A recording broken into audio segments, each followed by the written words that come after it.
हाँ जी, अस्सलाम वालेकुम। आज की वीडियो में बात करेंगे आप लोग अपना रमज़ान निगहबान राशन में अहलियत कैसे चेक करेंगे। क्या आपका नाम राशन में आ चुका है या नहीं, आपको राशन मिलेगा या नहीं। सबको इस चीज़ का इंतज़ार है कि हम का सर्वे तो करवा लिया हमने, हम चेक कैसे करेंगे कि हमारा राशन आएगा या नहीं। हम इंतज़ार करें या ना करें।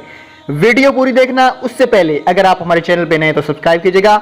घर बैठे पैसा कमाना चाहते हो तो वीडियो का लिंक नीचे दे रहा हूं, जाके वीडियो देखें, आज से ही पैसा कमाना शुरू कर दें।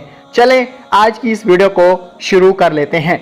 आपको पता है PSER सर्वे कराने के अलावा आपको राशन नहीं मिलेगा। आपको राशन के हासिल करने के लिए PSER का सर्वे करवाना जरूरी होगा। जिन लोगों ने भी अपना PSER का सर्वे करवा लिया है, मेरी उनसे गुजारिश है कि वो सिर्फ इंतजार करें 15 फरवरी का।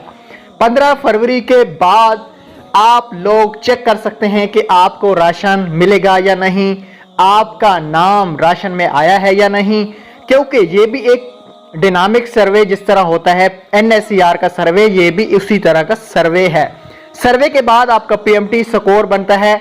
BISP का जो PMT स्कोर है वो 32, जो 32 से कम वाले अहल होते हैं।